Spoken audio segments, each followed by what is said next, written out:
Assalamualaikum teman-teman, terima kasih sudah klik video ini. Semoga teman-teman semua selalu dalam keadaan sehat walafiat dan penuh dengan berkah. Nah teman-teman, selain kisah Nabi Uzair yang ditidurkan Allah selama 100 tahun, ada juga nih kisah tentang 7 orang manusia biasa, yang artinya mereka ini bukan dari kalangan Nabi ataupun sahabat Rasulullah, yang juga ditidurkan oleh Allah dan dibangunkan lagi setelah 309 tahun. Yaitu adalah kisah Ashabul Kahfi. Mau tahu kisahnya?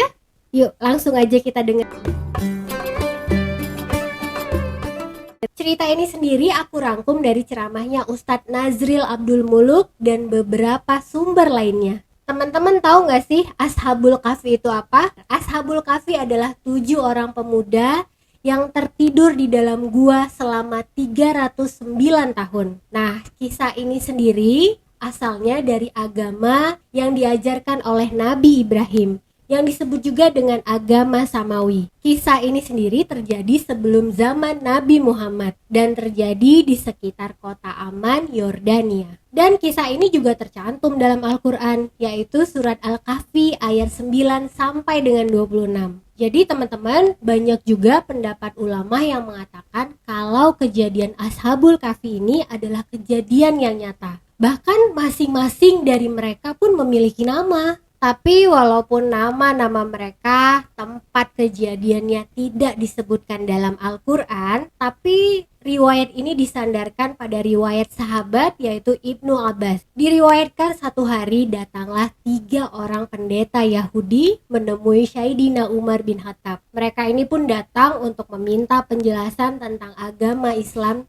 dan bertanya tentang beberapa hal. Wahai Amir Mukminin, kami datang untuk bertanya kepadamu. Jika kau bisa menjawab pertanyaan kami akan masuk Islam. Jika tidak, maka agama Islam bukanlah agama yang benar dan Muhammad bukanlah Rasul. Baik, apa yang ingin kalian tanyakan? Tanya Sayyidina Umar. Yang pertama, kapan langit itu terkunci?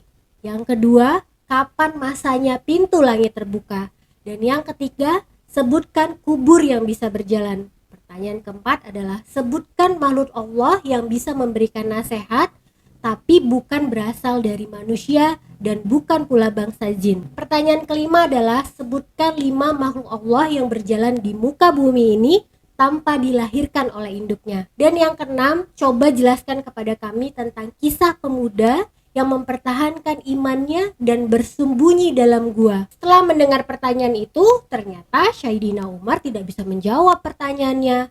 Tapi Sayyidina Umar tidak malu ya teman-teman untuk mengakui bahwa dia tidak bisa menjawab karena semua sahabat Rasulullah mempunyai keahliannya masing-masing. Sayyidina Umar pun berkata, kalau disuruh berantem, saya siap. Malah saya adalah jagonya. Tapi kalau untuk menjawab pertanyaan-pertanyaan ini, ada ahlinya. Terus Sayyidina Umar pun meminta Salman Al-Farisi untuk memanggil Ali. Katakan Umar memanggilnya. Singkat cerita, Sayyidina Ali pun datang. Kemudian Sayyidina Umar memberitahukan kepada Sayyidina Ali pertanyaan-pertanyaan pendeta tersebut. Lalu Ali bin Abi Thalib pun mulai menjawab pertanyaan tersebut satu demi satu. Pertanyaan pertama adalah, kapan langit akan terkunci? Langit akan terkunci ketika syirik kepada Allah. Jika kalian menyekutukan Allah, maka semua amalan tidak akan naik ke langit. Langit pun akan tertutup. Pertanyaan kedua adalah, kapan pintu langit dibuka? Pintu langit akan dibuka ketika engkau mengucapkan la ilaha illallah. Ketika engkau tidak menyekutukan Allah dan mengakui Allah itu satu, maka pintu langit pun akan terbuka. Pertanyaan ketiga, sebutkan kubur yang bisa berjalan bersama penghuninya. Yang kalian tanyakan ini adalah tentang Yunus bin Matta atau Nabi Yunus alaihissalam. Jawab Ali bin Abi Thalib. Nabi Yunus dilemparkan dari kapal ke dalam laut dan dimakan oleh ikan paus. Kemudian dia pun terkubur di dalam perut ikan paus, dibawa berkeliling ke 7 samudra selama 40 hari. Itulah kubur yang bisa berjalan bersama penghuninya. Para pendeta pun terkagum-kagum dengan jawaban Ali bin Abi Thalib. Kemudian mereka pun berkata, "Wahai Ali, kau benar." Kemudian Sayyidina Ali pun melanjutkan kembali. Pertanyaan yang keempat adalah makhluk Allah yang bisa memberikan nasihat kepada kaumnya, tetapi dia bukan berasal dari manusia dan bukan pula jin. Lalu Sayyidina Ali pun menjawab, ketika Nabi Sulaiman alaihissalam dan bala tentaranya sampai di lembah semut, ada pemimpin gerombolan semut dan dia berkata kepada segerombolan semut lainnya, "Masuklah kalian ke sarang kalian. Kalau tidak, kalian akan terinjak oleh Nabi Sulaiman dan bala tentaranya." Jadi teman-teman, itulah makhluk Allah yang bisa memberikan nasihat kepada kaumnya, tapi bukan berasal dari manusia ataupun bangsa jin. Lalu pertanyaan kelima adalah, coba sebutkan makhluk Allah yang berjalan di muka bumi tapi tidak dilahirkan oleh induknya. Sayyidina Ali pun kemudian menjawab, Adam alaihissalam, Siti Hawa, unta Nabi Soleh, yaitu unta yang keluar dari batu dan tidak dilahirkan. Kemudian yang keempat adalah tongkat Nabi Musa yang berubah menjadi ular.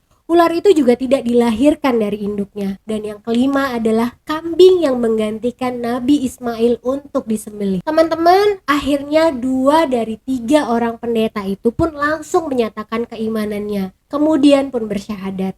Namun 1 dari 3 pendeta itu tidak ikut bersyahadat. Tunggu Ali, masih ada 1 pertanyaan lagi yang belum kau jawab. Coba kau ceritakan tentang kisah 7 orang pemuda yang bersembunyi di dalam sebuah gua untuk mempertahankan keimanannya. Lalu para pemuda ini pun pernah mati atau ditidurkan selama 309 tahun dan dibangunkan kembali oleh Allah. Ali bin Abi Thalib pun menjawab, "Baik, akan aku ceritakan seperti yang ada dalam Al-Quran." Tidak, kalau seperti yang ada di dalam Al-Quran, kami sudah pernah mendengarkannya. Kami ingin kau menjelaskan kisah ini secara mendetail, seperti apa yang disampaikan oleh Muhammad kepadamu, kata pendeta itu. Baiklah, kata Sayyidina Ali, dengarkan aku baik-baik. Ali bin Abi Thalib pun mulai bercerita. Kisah 7 orang pemuda ini terjadi di Efesus atau Efes, yang terletak di antara Turki dan Yordania. Awalnya kota Efesus ini memiliki seorang raja yang sangat baik dan adil. Setelah raja tersebut pun meninggal, seorang raja yang bernama Dicyanus yang berasal dari Roma pun mendengarkan kabar itu. Raja Dicyanus adalah seorang raja yang congkak dan kafir. Ia lalu menyerbu negeri itu dengan pasukannya dan berhasil menaklukkan kota Efesus. Lalu kemudian dia menjadikan kota tersebut sebagai ibu kota dan membangun istana yang besar dan megah. Barang-barang yang ada di dalam istana itu pun terbuat dari emas. Bahkan istana itu sangatlah luas. Si pendeta pun langsung memotong ceritanya Sayyidina Ali. "Wahai Ali, berapakah panjang dan lebar istana yang dibangun oleh Raja Dicyanus?" Lalu Ali pun menjawab, "Panjangnya 1 farsah dan lebarnya juga 1 farsah." Jadi teman-teman, 1 farsah ini sama dengan 8 km. Jadi panjangnya istana itu adalah 8 km dan lebarnya juga 8 km. Jadi istana itu sangat-sangat besar. Lalu pendeta itu pun bertanya lagi, "Wahai Ali, istana yang dibangun itu sangatlah luas. Bagaimana cara dia untuk mengharumkan istananya?" Sayyidina Ali pun kembali menjawab dengan tenang, "Setiap pagi ada orang yang ditugaskan untuk membawa 1 wadah yang berisi cairan wewangian." Mungkin kalau zaman kita menyebutnya parfum ya teman-teman. Terus ada 1 orang lagi yang ditugaskan untuk membawa seekor burung. Ketika burung itu diberi isyarat, maka burung tadi akan memasukkan kedua sayapnya ke dalam wadah tersebut dan lalu mengibas-ngibaskan sayapnya ke ruangan yang ada di istana itu. Begitu terus sampai semua bagian istana itu pun wangi. "Baiklah Ali, teruskan ceritamu," kata pendeta tersebut sambil mengangguk-ngangguk. Teman-teman, Dicyanus ini memiliki banyak menteri. Ada 50 menteri yang berada di sebelah kanannya dan 50 menteri lagi berada di sebelah kirinya. Dan dia juga mempunyai 6 orang penasehat. Mereka ini adalah pemuda-pemuda yang cerdas. Mereka selalu berada di belakang Dicyanus, 3 di sisi kanan dan 3 lagi di sisi kiri. "Wahai Ali, siapakah nama mereka?" tanya si pendeta. Pemuda-pemuda ini bernama Tamlika, Miksalmina, Mikaslimina, Martelius, Salitius, dan Sidamius, jawab Sayyidina Ali. Teman-teman, inilah pemuda yang akan menjadi cikal bakal Ashabul Kahfi.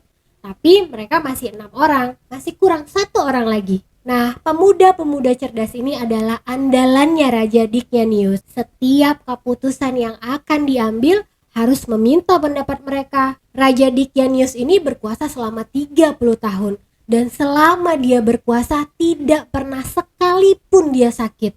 Dia selalu sehat. Karena itulah dia pun menjadi sombong dan lupa diri dan bertanya kepada para menterinya, "Apakah kalian pernah melihat aku sakit ataupun aku lemah?" Para menteri pun menjawab, "Tidak pernah, wahai raja. Biasanya yang tidak pernah sakit adalah Tuhan. Bersediakah kalian menyembahku?" "Baiklah, wahai raja," jawab para menteri. Dan dia pun mulai mengakui dirinya sebagai Tuhan. Dia memberikan kekayaan kepada orang-orang yang mau menyembahnya dan memerintahkan untuk membunuh orang-orang yang tidak mau menyembahnya. Raja Dicnianius ini ingin mengembalikan ajaran kuno Romawi yang dia anut. Lalu suatu hari ada berita yang mengatakan bahwa ada pasukan yang ingin menyerbu wilayah kerajaan itu, hingga membuat Raja Dicnianius ini kebingungan. Di saat itu juga salah satu penasehat yang bernama Tamlika sadar bahwa raja ini bukanlah Tuhan. Masa iya Tuhan bisa kebingungan? Dan dia juga tidak memiliki sifat-sifat ketuhanan. Jika memang dia adalah Tuhan, kenapa dia memerlukan penasehat untuk memutuskan sesuatu? Jadi teman-teman, keenam orang anak muda ini selalu membuat pertemuan rutin di tempat salah satu dari mereka secara bergiliran. Nah, kebetulan saat itu tibalah giliran di rumah Tamlika. Tamlika pun menyampaikan kepada teman-temannya tentang apa yang difikirkannya. Dia merasa Raja Dicnianius ini bukanlah Tuhan. Tamlika malah mempertanyakan siapakah yang menciptakan seluruh alam semesta dan isinya. Yang pasti bukanlah Raja Dicnianius, karena dia masih merasa takut, masih tidur, masih makan sama seperti kita. Dia bukanlah Tuhan, kata Tamlika. Dan ternyata teman-temannya yang lain juga memikirkan hal yang sama. Mereka akhirnya berpikir untuk melarikan diri dari Raja Dicnianius. Karena kalau harus melawan perintah raja, rasanya tidaklah mungkin. Teman-teman, mereka pun memutuskan untuk melarikan diri dan mencari Tuhan yang sebenarnya, yang telah menciptakan semua yang ada di alam semesta ini. Mereka pun rela meninggalkan seluruh harta kekayaan, kedudukan, dan kenyamanan hidup yang telah mereka dapatkan. Sebelum pergi, Tamlika pun sempat menjual kurma dan mendapatkan uang 3 dirham untuk bekal mereka pergi. Mereka pun berangkat, dan setelah cukup jauh berjalan dan kaki mereka sudah mulai terluka, mereka bertemu dengan seorang pengembala kambing dan anjingnya. Lalu tiba-tiba si pendeta tadi memotong ceritanya Sayyidina Ali dan bertanya, "Wahai Ali, siapa nama anjingnya?" Sayyidina Ali pun menjawab, "Namanya adalah Khitmir." Pendeta itu pun kembali mengangguk-anggukkan kepalanya. "Lanjutkan wahai Ali." Lalu si pengembala kambing itu berkata, "Dari wajah tuan-tuan semua, pastilah tuan-tuan adalah bangsawan." Mungkin karena terlihat dari wajah dan pakaian yang mereka pakai ya teman-teman. Apa yang terjadi? Kenapa tuan-tuan semua ada di sini? Apakah ada yang bisa saya bantu untuk kalian? Tamlika pun menjawab, "Benar, kami ini adalah penasehat Raja Dicnianius." Awalnya Tamlika ini ragu-ragu untuk menceritakan alasan kenapa mereka melarikan diri. Takut-takut kalau pengembala kambing ini adalah mata-matanya Dicnianius. Tapi akhirnya dia pun menceritakan alasan kenapa mereka semua pergi melarikan diri dari kerajaan. Teman-teman, ternyata pengembala itu pun mempunyai pikiran yang sama dengan mereka semua. "Wahai tuan-tuan, aku punya persembunyian yang tepat untuk kalian semua. Tapi izinkanlah aku untuk ikut bersama kalian." Nah, dengan bergabungnya si pengembala itu, jadilah mereka bertujuh. Pengembala itu pun bergegas pergi untuk mengembalikan kambing gembalaannya kepada si pemilik kambing. Dia pun kembali lagi bersama anjingnya. Tadinya Tamlika dan teman-temannya tidak setuju kalau anjing itu ikut. Tapi tiba-tiba saja anjing itu pun bisa berbicara. "Wahai orang-orang yang beriman, mengapa kalian ingin mengusirku? Padahal aku bersaksi bahwa tiada Tuhan selain Allah. Biarkanlah aku menjaga kalian dan dengan itu aku bisa lebih dekat dengan Allah." Akhirnya anjing itu pun diperbolehkan untuk ikut dengan mereka. Terus pendeta itu bertanya lagi kepada Ali, "Wahai Ali, kemanakah mereka dibawa?" Syaidina Ali pun menjawab, "Ke Bukit Naklus, dan di situ ada gua yang bernama Hemar." Nah, di depan gua tersebut ada air terjun dan beberapa pohon buah-buahan. Jadi pintu gua itu ditutupin oleh air terjun. Makanya tempat itu cukup tersembunyi ya teman-teman. Mereka semua pun sempat mandi di air terjun itu dan memakan buah-buahan yang ada di pohon tersebut. Setelah itu mereka beristirahat di dalam gua. Anjing yang ikut dengan mereka tidur sambil berjaga-jaga menghalangi pintu gua. Di dalam gua mereka pun berdoa seperti yang tertulis dalam surat Al-Kahfi ayat 10. "Ya Allah, berikanlah rahmat kepada kami dari sisimu dan sempurnakanlah petunjuk yang lurus untuk kami dengan urusan kami." Setelah mendengar doa mereka, Allah pun menutup telinga mereka. Sesuai dengan surat Al-Kahfi ayat 11. Allah juga memerintahkan agar sinar matahari tidak masuk ke dalam gua tersebut. Matahari hanya terbit di samping kanan gua dan tenggelam di samping kiri gua. Ada dalam surat Al-Kahfi ayat 17. Dan yang terakhir, Allah memerintahkan 2 malaikat untuk membolak-balikan tubuh mereka dari kanan ke kiri. Nah, ini ada dalam surat Al-Kahfi ayat 18. Teman-teman, ternyata kalau dari sisi sains ada penjelasannya juga loh. Kenapa telinga mereka ditutup? Allah menutup telinga mereka agar bisa tidur tanpa adanya gangguan. Dan telinga memiliki 4 titik akupuntur untuk menekan nafsu makan. Dengan kata lain, Allah menutup telinganya agar nafsu makan mereka pun terbatas. Lalu kenapa tubuh mereka harus dibolak-balik dari kanan ke kiri? Agar aliran darah tetap terjaga dan supaya mereka juga tidak saling berdesakan. Kenapa sinar matahari pada saat terbit memancarkan sinar hanya di samping gua dan tenggelam memancarkan sinar di sisi kiri gua? Dengan tidak adanya sinar matahari yang tembus dan masuk ke dalam gua, membuat keadaannya redup. Hal ini memungkinkan untuk suhu di dalamnya menjadi sejuk dan tetap terjaga. Tapi tetap ya teman-teman, ini semua karena kuasa Allah. Dan Allah pun memerintahkan malaikat maut untuk turun mencabut nyawa mereka. Allah menyembunyikan mereka di dalam gua tersebut selama 309 tahun lamanya. Ini kalau dalam hitungan tahun Hijriah ya teman-teman.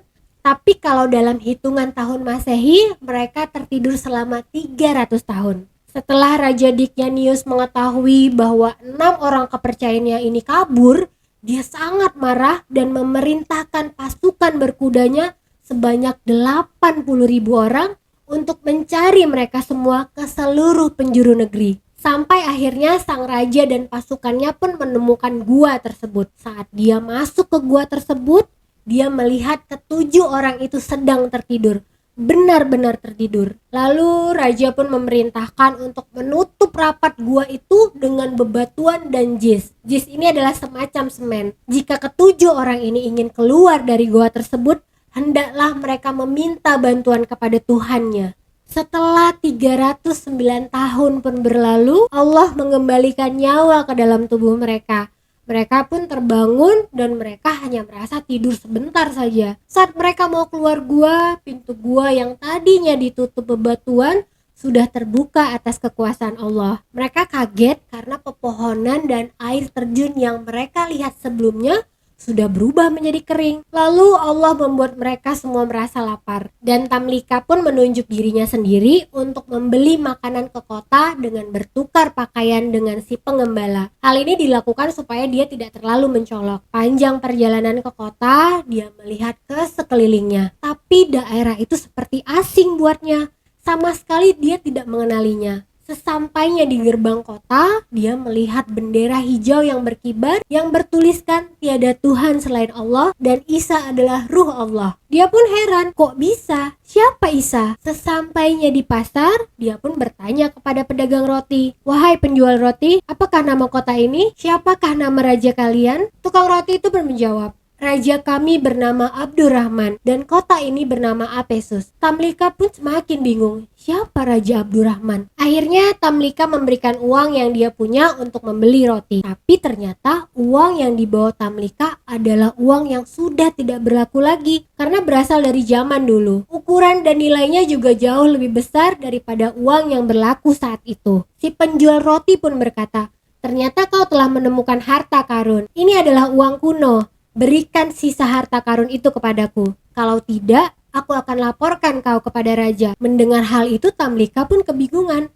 Aku tidak menemukan harta karun. Aku mendapatkan uang ini dari hasil menjual kurma. Tidak mungkin, kau berbohong, kata si penjual roti. Tidak, aku tidak berbohong. Aku meninggalkan kota ini karena semua orang menyembah dan menganggap Raja Dicanius sebagai Tuhan. Mendengar jawaban Tamlika, si tukang roti semakin marah. Kau telah menyebut-nyebut raja yang durhaka, yang menganggap dirinya adalah Tuhan. Si penjual roti itu juga mengatakan bahwa Raja Dicanius sudah meninggal lebih dari 300 tahun yang lalu. Kemudian Tamlika ini pun ditangkap dan dibawa untuk menemui raja. Untungnya raja di zaman itu sangatlah adil dan baik. Tukang roti itu pun menceritakan apa yang telah terjadi kepada raja. Lalu raja berkata, kau tidak usah takut. Nabi Isa memerintah kami hanya memungut 1/5 dari harta karun yang ditemukan. Dan sisanya ambillah untukmu, maka kau pun akan selamat. Tapi aku tidak menemukan harta karun apapun. Aku adalah penduduk kota ini. Raja pun keheranan. Kau adalah penduduk kota ini? Apakah ada yang kau kenal di kota ini? Kalau memang ada, coba sebutkan siapa yang kau kenal. Tamlika lalu menyebutkan nama orang-orang yang dia kenal. Ada banyak nama yang disebutkannya, tapi tidak ada satupun yang raja maupun orang-orang yang ada di sana kenal dengan nama-nama yang disebutkannya. Mereka malah mengira kalau Tamlika hanya berbohong. Kemudian raja pun bertanya lagi kepada Tamlika, apakah kau mempunyai rumah di kota ini? Ada, wahai raja. Maka raja pun mengutus utusannya untuk mengawal Tamlika pergi ke rumahnya. Dan ternyata rumahnya masih ada. Inilah rumahku. Kemudian teman-teman, dari dalam rumah tersebut keluarlah seorang laki-laki yang sudah sangat tua. Laki-laki tua itu pun ketakutan melihat para pengawal kerajaan datang ke rumahnya. Pengawal kerajaan pun menjelaskan kalau Tamlika mengaku kalau rumah itu adalah rumahnya. Orang tua itu pun memandangi Tamlika sambil berkata, ini rumahku. Siapa namamu anak muda? Aku adalah Tamlika, anak Filistin. Tamlika, anak Filistin? Tidak mungkin. Tiba-tiba saja orang tua itu bertekuk lutut di hadapan Tamlika. Dia adalah kakek buyutku. Dia adalah salah seorang dari pemuda yang melarikan diri dan menghilang dari kejaran Raja Dicanius. Nabi Isa dahulu pernah menceritakan kisah mereka dan mengatakan bahwa mereka ini akan hidup kembali. Pengawal pun langsung buru-buru menyampaikan berita itu kepada raja. Raja pun segera datang ke rumah Tamlika. Masyarakat yang ada di sana pun mencium kaki dan tangannya sambil bertanya, wahai Tamlika, bagaimana keadaan teman-temanmu? Karena memang cerita ini sudah pernah diceritakan oleh Nabi Isa alaihissalam bahwa ada beberapa orang pemuda yang disembunyikan Allah di dalam gua yang nantinya akan dihidupkan kembali. Tamlika pun menjawab bahwa semua teman-temannya masih berada di dalam goa tersebut. Kemudian orang-orang kepercayaan raja beserta pengawal-pengawalnya diperintahkan oleh raja untuk mengantarkan Tamlika kembali ke goa tersebut dan menjemput teman-temannya. Sesampainya di dekat goa, Tamlika pun meminta perwakilan kerajaan dan pengawal-pengawalnya untuk berhenti sampai di situ. Karena Tamlika ini khawatir kalau sampai teman-temannya mendengar suara telapak kaki kuda, nantinya mereka akan berpikir bahwa orang-orang dari Raja Dicanius yang datang untuk menangkap mereka. Dan Tamlika gak mau teman-temannya panik dan ketakutan. Biarkan aku yang menjemput mereka dan memberitahukan apa yang sudah terjadi. Tamlika pun berjalan sendiri dan masuk ke dalam goa tersebut. Tidak lupa dia membawa roti untuk teman-temannya. Melihat kedatangan Tamlika, mereka semua sangat senang karena Tamlika berhasil kembali dan tidak ditangkap oleh Raja Dicanius. Lalu Tamlika bertanya kepada teman-temannya, tahukah kalian sudah berapa lama kita berada di sini? Kira-kira kita sudah berada di sini 1 atau 2 hari saja, Tamlika. Ada apa, wahai Tamlika? Tidak, Kita sudah berada di sini selama 309 tahun. Dikianius sudah lama meninggal dunia. Seorang nabi telah diutus Allah dan penduduk kota sudah beriman kepada Allah Subhanahu wa taala. Dan sekarang mereka datang untuk bertemu dengan kalian semua. Semua yang mendengarkan cerita Tamlika pun kebingungan, seperti tidak masuk akal gitu dalam hati mereka. Lalu akhirnya mereka pun berkata kepada Tamlika, "Wahai Tamlika, kemunculan kita ini akan menggemparkan penduduk kota dan mungkin seluruh jagat juga akan ikut gempar. Mungkin saja seluruh penduduk kota akan mendewakan kita. Kita juga sudah melihat kebesaran Allah.